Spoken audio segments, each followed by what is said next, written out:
Magandang araw po sa inyong lahat, mga ka-confess. Sa mundong ito, madalas tayong nahaharap sa mga sangandaan kung saan ang puso at isipan ay nagtatalo. Minsan, ang tamang landas ay masyadong matarik at nakapapagod, kaya naman ang ating mga mata ay naliligaw sa mas madali, ngunit mapanganib na daan. Ang kwentong ito ay isang paglalakbay sa mga desisyong ginawa sa gitna ng dilim, sa mga yakap na bawal, at sa katotohanang ang bawat panandaliang sarap ay may katumbas na pangmatagalang pait na kailangang panagutan. Simulan na natin ang kwento. Dear Ate J, itago mo na lamang ako sa pangalang Danica. Magandang araw sa iyo, Ate J, at sa lahat ng mga tagapakinig ng ating programa. Ang aking kwento ay nagsimula sa gitna ng maingay, ngunit payapang lungsod ng San Fernando, Pampanga, kung saan ang bawat sulok ay tila may amoy ng masarap na pagkain at tradisyon. Dito ako lumaki sa isang simpleng pamilya na ang tanging hangad ay makapagtapos ako ng pag-aaral at magkaroon ng marangal na buhay sa hinaharap.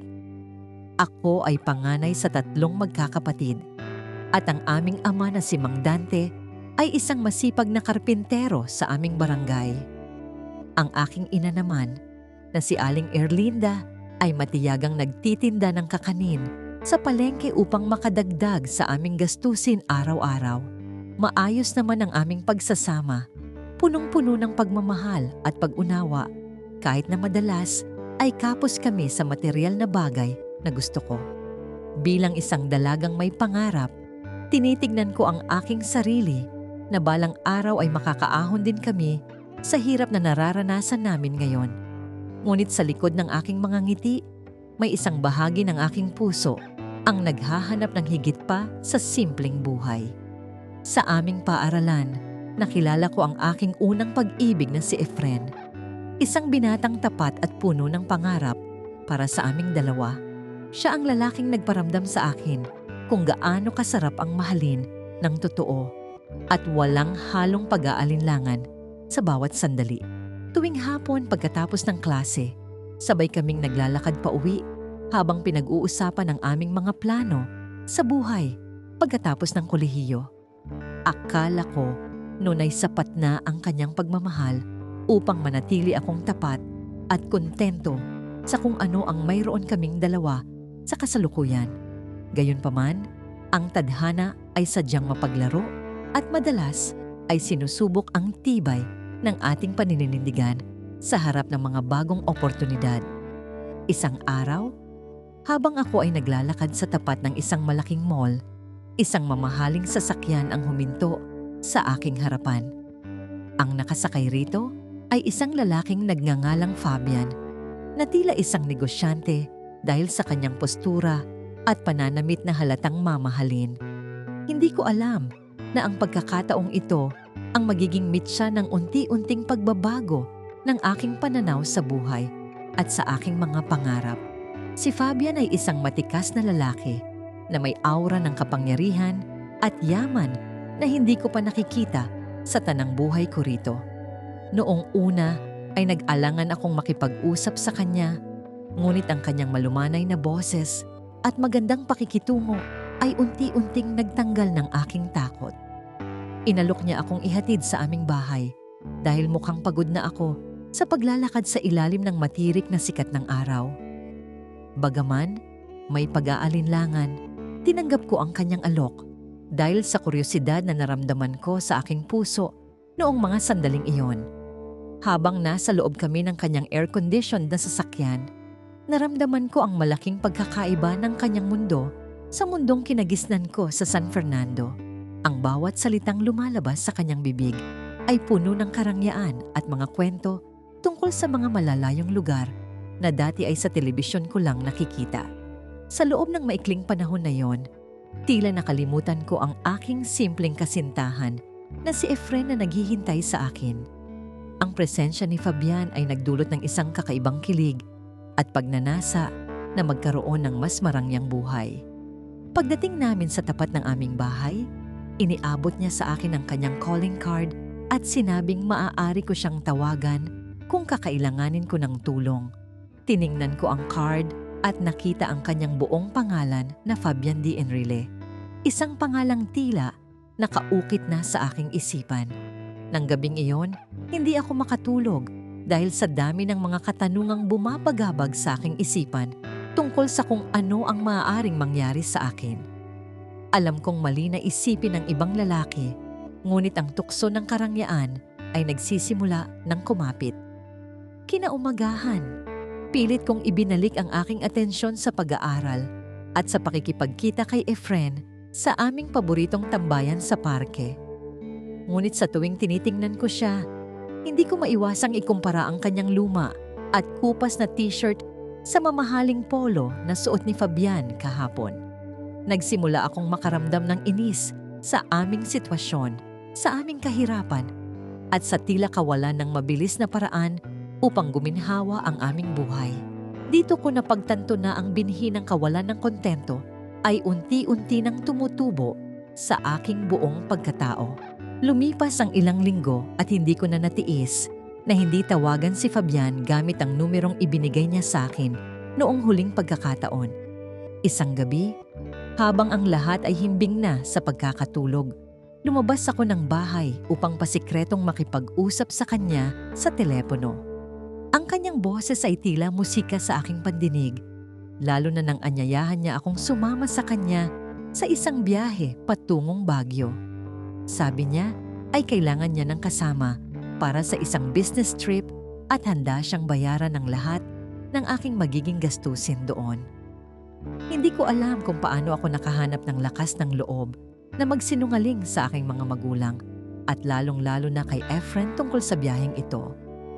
Sinabi ko sa kanila na meron kaming school seminar sa labas ng probinsya at kailangan kong lumahok para sa aking grado sa kolehiyo. Masakit sa loob na makitang nag-aalala si Efren habang tinutulungan akong mag-impake ng aking mga gamit para sa biyaheng akala niya ay para sa aking kinabukasan. Ngunit ang pagnanais na makatikim ng luho ay mas matimbang kaysa sa aking konsensya. Sinalubong ako ni Fabian sa isang gasolinahan malayo sa aming bahay upang matiyak na walang makakakita sa aming dalawa noong umagang yon ng Sabado. Sa biyahe paakyat ng Baguio, naramdaman ko ang unti-unting pagbabago ng klima mula sa init ng Pampanga hanggang sa malamig na simoy ng hangin ng Benguet. Kasabay ng paglamig ng panahon ay ang tila paglamig din ng aking damdamin para sa mga taong naiwan ko sa ibaba. Kasama si Fabian, naramdaman ko na ako ay isang reyna na karapat-dapat sa lahat ng mga magagandang bagay. Check-in kami sa isang mamahaling hotel na may tanawin ng mga pine trees at ang hamog na bumabalot sa buong paligid ng sikat na lungsod. Ang bawat sulok ng silid ay puno ng karangyaan, mula sa malambot na kama hanggang sa bathtub na may mainit na tubig na naghihintay sa akin. Noon ko lang naranasan ang ganitong klaseng serbisyo at kaginhawaan, at tila ayaw ko nang bumalik pa sa aming maliit at mainit na bahay. Si Fabian ay naging isang napaka-gentleman na kasama. Laging tinitiyak na komportable ako sa lahat. Isang gabi, habang kami ay naghahapunan sa isang rooftop restaurant, ipinakilala niya ako sa kanyang malapit na kaibigan na si Densyo, isang kilalang arkitekto roon. Kasama ni Densyo ang kanyang asawa na si Elena, na tila isang modelo dahil sa kanyang ganda at sa paraan ng kanyang pananalita sa amin. Naramdaman ko ang isang matinding insecurity dahil sa aking simpleng pinagmulan. Ngunit agad akong pinalakas ng loob ni Fabian sa pamamagitan ng isang hawak sa kamay. Sinabi niya sa akin na mas maganda pa ako sa sinumang babaeng naroroon. Sa ilalim ng liwanag ng buwan at sa lamig ng gabi sa Baguio, naganap ang unang pagtataksil na hinding-hindi ko na mabubura sa aking alaala kailanman. Sa mga bisig ni Fabian, nahanap ko ang isang uri ng init na hindi kayang ibigay ng simpleng pagmamahal ni Efren sa akin. Ito ay isang halong pagnanasa, takot, at panandaliang kaligayahan na tila isang droga na nakaka-addict at mahirap talikuran sa oras na matikman. Hindi ko na inisip ang mga pangakong binitiwan ko sa aking kasintahan dahil ang mahalaga ay ang nararamdaman ko. Habang nagtatagal kami sa Baguio, mas naging mapangahas ang aming mga kilos at ang aking pananamit ay unti-unti na ring nagbago dahil sa mga regalo niya. Binilhan ako ni Fabian ng mga mamahaling damit, pabango at alahas na kailanman ay hindi ko akalaing maisusuot ko sa buong buhay ko bilang simpleng estudyante. Ang bawat sulyap sa salamin ay nagpapakita ng isang Danica na malayo na sa dating ako, isang babaeng tila nabubuhay sa isang panaginip. Ngunit sa likod ng bawat tawa, may tinik ng guilt na pilit kong ibinabaon sa limot. Nang dumating ang oras na kailangan na naming bumalik sa San Fernando, naramdaman ko ang isang matinding lungkot at ang ayaw na pag-uwi sa realidad. Alam ko na pagbaba ko ng sasakyan ni Fabian, babalik muli ako sa pagiging isang mahirap na dalaga na may maraming problema sa pera. Ngunit nangako si Fabian na hindi ito ang huli naming pagkikita at patuloy niya akong susuportahan sa lahat ng aking mga pangangailangan. Umuwi ako na may bitbit na mga bagong gamit at isang lihim na habambuhay na magpapabago sa akin. Hindi nagtagal ay naging regular na ang aking pakikipagkita kay Fabian sa Maynila, kung saan mas malaya kaming nakakagalaw nang walang takot na may makakilala sa amin. Sa bawat biyahe ko patungong lungsod, unti-unti nang napapansin ni Efren ang aking pagbabago mula sa aking mga gamit hanggang sa aking malamig na pakikitungo sa kanya. Tinatanong niya ako kung saan nanggagaling ang aking mga bagong alahas, ngunit laging regalo mula sa kamag-anak ang aking sagot. Nakita ko ang lungkot sa kanyang mga mata, ngunit pinili kong baliwalain ito dahil sa aking ambisyon. Isang araw, habang nasa isang sikat na hotel kami ni Fabian sa Makati, hindi ko inaasahan na makakasalubong namin ang kapatid ni Efren na si Ferdy. Si Ferdy ay nagtatrabaho bilang isang security guard sa hotel na yon at kitang-kita sa kanyang mukha ang pagkagulat nang makita akong kasama ang ibang lalaki. Hindi ako nakakilos sa kinatatayuan ko habang mahigpit ang hawak ni Fabian sa aking baywang. Tila ipinapakita sa mundo na ako ay kanya. Alam kong sa sandaling iyon, tapos na ang aking pagtatago at malalaman na ang lahat. Sinubukan kong kausapin si Ferdy upang makiusap na huwag sasabihin kay Efren ang kanyang nakita. Ngunit mabilis siyang tumalikod at tila diring-diri sa aking ginagawa. Umuwi ako ng gabing iyon na puno ng kaba at takot. Alam kong anumang oras ay susugod si Efren sa aming bahay upang maningil.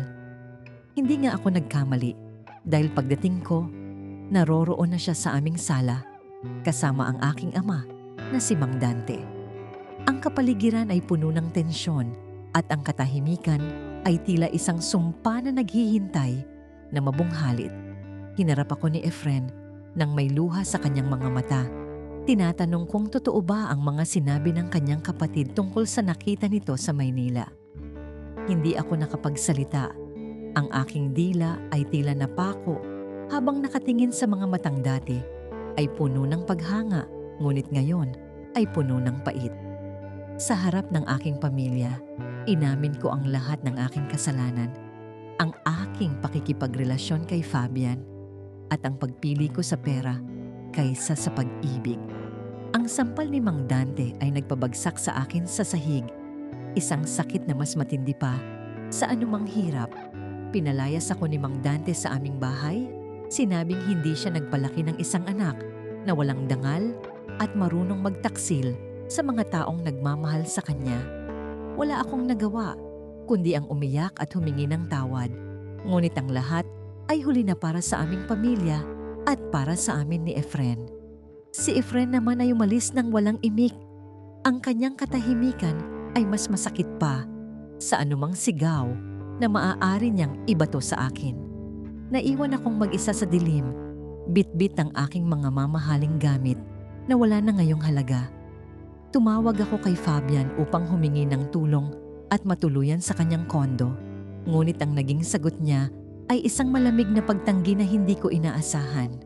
Sinabi niya na ang aming relasyon ay para lamang sa panandaliang aliw at wala siyang balak na sirain ang kanyang reputasyon para sa isang tulad ko. Doon ko napagtanto na ako ay naging isang laruan lamang sa kanyang mga kamay. Isang bagay na pwedeng itapon kapag wala ng pakinabang. Ang lahat ng karangyaan na aking tinamasa ay naglaho na parang bula sa isang iglap. Naglakad-lakad ako sa kalsada ng Maynila, walang matuluyan at walang perang sapat upang makapagsimula muli ng bagong buhay sa gitna ng kawalan. Nakita ko ang isang matandang babae na nagngangalang Feli, na nag-aalok ng tulong sa mga tulad kong naliligaw ng landas sa malaking lungsod. Dinala niya ako sa isang maliit na boarding house sa Sampaloc, kung saan ako pansamantalang nanirahan habang naghahanap ng trabaho bilang isang waitress. Ang buhay na dati ay puno ng luho ay napalitan ng paghihirap at matinding pagsisisi sa bawat gabi ng aking pag-iisa. Sa huli, napatunayan ko na ang bawat desisyon ay may kapalit at ang pagpili sa maling landas ay laging nagdadala sa atin sa isang bangin ng kapahamakan. Natuto akong mamuhay ng simple muli, malayo sa karangyaan ni Fabian at malayo sa tapat na pag-ibig ni Efren na aking sinayang ng dahil sa tukso. Ang aral ng aking buhay ay mananatiling isang paalala na ang tunay na kayamanan ay matatagpuan sa integridad ng puso at hindi sa dami ng pera. Ngayon, unti-unti kong binubuo ang aking sarili, umaasang balang araw ay mapapatawad din ako ng aking pamilya. At yan ang kwento ni Danica. Isang lihim na minsan ay mahirap itago, pero sa huli ay nagbigay ng aral at katotohanan sa kanyang puso. Mga ka-confess, dito na nagtatapos ang ating kwento. Maraming salamat sa inyong pakikinig at pagsama sa amin mula simula hanggang dulo. Sana ay may napulot kayong aral, inspirasyon, o kahit konting saya sa ating ibinahaging kwento ngayon. Kung nagustuhan ninyo ang kwentong ito, huwag kalimutang i-like, i-share, at higit sa lahat ay mag-subscribe dito sa aming YouTube channel na Tagalog Wild Confession para sa mas marami pang kwentong kapanapanabik, nakakakilig at minsan ay nakakagulat. At huwag din kalimutang i-follow ang aming Facebook page na Tagalog Wild Confession para lagi kayong updated sa mga bagong uploads at kwentuhan. Hanggang sa susunod nating kwentong Tagalog Wild Confession. Ingat kayo palagi, mga ka-confess.